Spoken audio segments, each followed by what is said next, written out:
আসসালামু আলাইকুম সবাইকে। আশা করি সবাই ভালো আছেন। বাংলাদেশ থেকে যারা ভিডিওটা দেখছেন তাদেরকে আন্তরিক শুভেচ্ছা জানাচ্ছি। আজকে জাস্ট কাজে যাচ্ছিলাম। কাজে যাওয়ার সময় ট্রেন থেকে নেমে এতটা বৃষ্টি হবে বুঝিনি, বাট একটা জিনিস সেট করেছিলাম যে আপনাদেরকে একটা বিষয় জানানোটা খুব জরুরি। কারণ যেহেতু মোটামুটি সব কিছুর আপডেট দেওয়ার, কোনো কিছুর ইমিগ্রেশনে চেঞ্জ আসলে আমি আপডেট দেওয়ার ট্রাই করি সবসময়। কতটুকু পারছি তা জানি না, বাট আমি চেষ্টা করি। তো আজকে যে বিষয়টা সেটা হচ্ছে, আপনারা ভিডিও টাইটেল দেখেই বুঝতে পারছেন, সেটা হচ্ছে আপনারা অনেকেই শুনেছেন যে ইউকেতে আবার হচ্ছে হেলথ যেই ভিসাটা, কেয়ার ভিসাটা, সেখানে আবার ডিপেন্ডেন্ট আনার অপশনটা অন হচ্ছে। এরকম একটা বিষয় আপনারা সবাই শুনছেন, যেটা হচ্ছে বলা হয়েছিল যে 2024-এর যখন লাস্ট, তখন বলা হয়েছে যে এটা 25শে জানুয়ারিতে এরকম একটা আপডেট আসতে যাচ্ছে। তো এটা নিয়ে কথা বলবো। তো এই ভিসাটা নিয়ে সবার এত আগ্রহ কেন? মানে এই ভিসাটা খবর বের হচ্ছে, এটা শুনে এত পোস্ট করার কারণটা কি? আপনারা জানেন যে লাস্ট কাপল অফ ইয়ার, আপনার 2022-23 এই সময়টাতে এই হেলথ অ্যান্ড কেয়ার ভিসা যেটা, এটা কিন্তু খুব জনপ্রিয় হয়েছে। কারণ হচ্ছে স্টুডেন্ট ভিসার যে সময় ছিল, ওই সময়ের পর থেকে আপনার পরবর্তী যে সময়টা, এই সময়টাতে শুধুমাত্র এই ভিসাটাতে খুব ইজিলি হচ্ছে ডিপেন্ডেন্টদেরকে আনা গিয়েছে।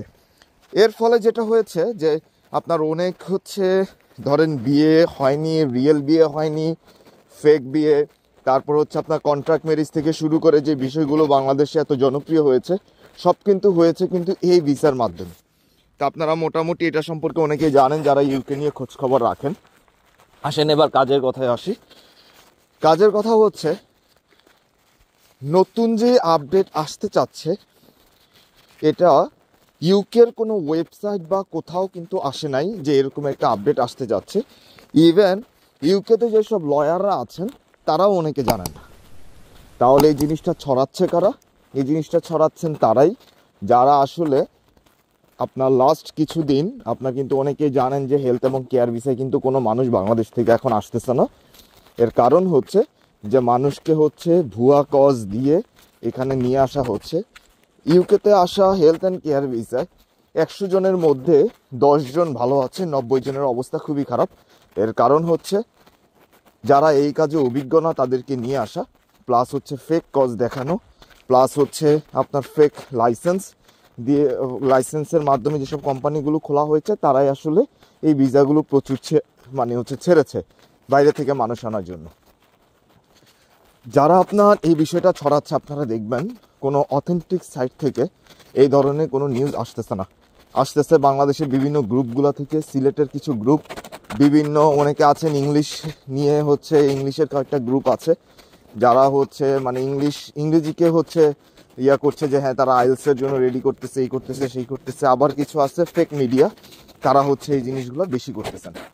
আপনি যদি, আমি আমার স্ক্রিনে দেখাচ্ছি, আপনি যদি ইউকে গভর্নমেন্টের gov.uk-তে যান এবং সেখানে গিয়ে যদি আপনি হেলথ অ্যান্ড কেয়ার ভিসা লিখে সার্চ করেন, স্টিল এখন পর্যন্ত অনেকে যেটা বলেছেন যে অলরেডি হচ্ছে আপনার নেওয়া শুরু হয়েছে, এমনও আমি অনেক পোস্ট দেখেছি।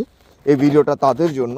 আপনারা সেখানে গেলে দেখবেন সেখানে অলরেডি লেখা আছে এই ভিসাতে আপনার ডিপেন্ডেন্ট হিসাবে, কেয়ার ভিসাতে বর্তমানে আপনার ফ্যামিলি বা ডিপেন্ডেন্টদেরকে আনার কোনো সুযোগ নাই। কারা আনতে পারবে? 11 মার্চ 2024 এর আগে যারা কজ ইস্যু করেছিল, তারা যদি হচ্ছে ধরেন আপনি 11 মার্চের আগে একটা কজ ইস্যু হয়েছিল 2024-এ, ইস্যু হওয়ার পরে সে এখানে আসে নাই ধরেন কোনো একটা সমস্যার কারণে বা কোনো কিছুর কারণে, এখন সে আসবে, ওকে দ্যাটস ফাইন, সে তার ডিপেন্ডেন্ট নিয়ে আসতে পারবে।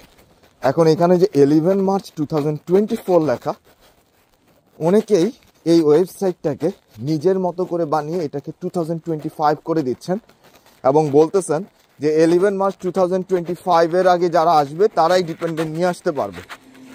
বিষয়গুলোকে খুব সেন্সিটিভভাবে চিন্তা করবেন, তাহলে আই হোপ আপনারা সকল ধরনের অ্যান্সার পেয়ে যাবেন। তারা বলছেন যে হচ্ছে 11 মার্চ 2025, বাট ওয়েবসাইটে লেখা আছে 11 মার্চ 2024, অর্থাৎ এটা লাস্ট যে আপডেটটা করা হয়েছিল, স্টিল লাস্ট আপডেটেই আছে। আর কারা আনতে পারবে?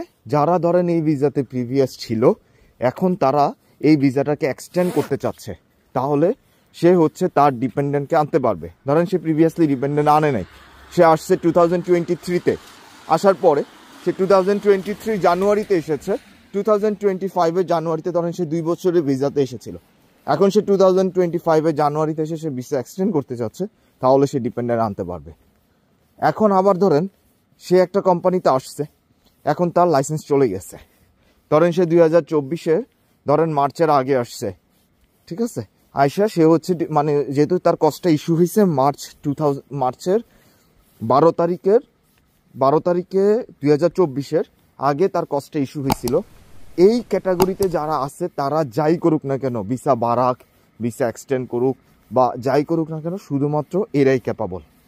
অনেকেই বলেন যে ভাই আমরা 11 মার্চের আগে ইউকেতে আসছি, আমরা কি ইয়াতে পড়বো কিনা? 100% এই ভিসাতে বর্তমানে যে রুলসটা আছে, কেউ যদি এই ভিসাতে ইউকে থেকে হোক বা ইয়ার থেকে হোক, বাংলাদেশ থেকে হোক, যেই প্রান্ত থেকে আসুক না কেন, তাদেরকে সবারই হচ্ছে ইন্ডিভিজুয়াল ভিসা লাগবে, অর্থাৎ ইন্ডিভিজুয়াল কজ লাগবে। ইন্ডিভিজুয়াল কজ মানে ইন্ডিভিজুয়াল আপনার ইংলিশ রিকোয়ারমেন্ট ফিল আপ করা, ইন্ডিভিজুয়াল ব্যাঙ্ক অ্যাকাউন্ট দেখানো থেকে শুরু করে সব কিছু করতে হবে। অর্থাৎ এখানে কোনো ফ্যামিলি আনার সুযোগ নেই এই ভিসাতে। আপনাকে যদি আসতে হয় তাহলে আপনাকে সিঙ্গেল আসতে হবে, আর এখানে আসার পর যদি আপনি কাউকে বিয়ে করেন সেটা হচ্ছে different process. So health and care visa নিয়ে যে গুজবটা ছড়ানো হচ্ছে, আমার মনে হচ্ছে এই ভিসাটা তারাই করছেন এই জিনিসটা, কারণ হচ্ছে লাস্ট 6-7 মাস ধরে আপনার হচ্ছে এই রিলেটেড কজগুলো বিক্রি হচ্ছে না, অনেকে কজ বের করে রাখছেন, অনেক টাকা খরচ করে কজ বিক্রি করে মানে হচ্ছে কিনে রাখছেন কোনো কোম্পানি থেকে, তারাই আসলে এই কাজগুলো বেশি করতেছেন এই কজগুলো সেল করার জন্য। তো আপনারা যদি এই ফ্যাসাদে পড়ে যান একবার, তাহলে তো লাইফ তো শেষই। আপনারা বুঝতে পারছেন, এখানে আপনি একটা ইলিগাল কজ নিয়ে আসবেন, এসে আপনি এখানে কোনো কাজ পাবেন না, কোনো কিছু করবেন না, আপনি চারপাশে ঘুরতে থাকবেন, কোনো লাভ হবে না। আমি আবারও বলছি, ইউকেতে আসা 100 জন কেয়ার ওয়ার্কারের মধ্যে 10 জন ভালো আছেন, বাকি 90 জনের অবস্থা খারাপ। ফেক লাইসেন্স বা এই লাইসেন্সগুলোতে আসলে সমস্যাটা কি হয়, এই লাইসেন্সের মাধ্যমে যদি আপনি আসেন, ধরেন আপনি এমন কোনো কোম্পানির লাইসেন্স দিয়ে আসলেন যার হচ্ছে আপনি চাকরি থাকাকালীন অবস্থায় কোনো সময় এই কোম্পানিটার লাইসেন্স চলে গেল, ধরেন আপনি আসছেন 5 বছরের জন্য, কিন্তু কোম্পানির লাইসেন্স চলে গেল 1 বছরের মাথায়, 3 মাসের মাথায়, 4 মাসের মাথায়। এখন আপনি একটা কজ কিনছেন কত দিয়ে? ধরেন 15,000 পাউন্ড দিয়ে আপনি কজ কিনছেন, ধরেন বাংলাদেশে 20 লাখ টাকা দিয়ে কজ কিনছেন। এখন এই কজটা আপনি ধরেন হচ্ছে চলে গেল, কোম্পানির লাইসেন্স চলে গেল, তাহলে কি করবে? কোম্পানির লাইসেন্স যাওয়ার সাথে সাথে এই কোম্পানির আন্ডারে যারা ইমিগ্রেন্ট ছিল তাদেরকে কি করবে? 60 দিনের নোটিশ দিবে, দিয়ে বলবে এই 60 দিনের মধ্যে হয় তুমি হচ্ছে অন্য একটা ভিসাতে সুইচ করো, অথবা তুমি তোমার কান্ট্রিতে চলে যাও। অন্য ভিসা কি? আবার আপনাকে স্পন্সর খুঁজতে হবে। সো স্পন্সর পাওয়া যেহেতু এত সহজ না, তখন আপনি কি করবেন? আবার আপনাকে স্পন্সর কিনতে হবে।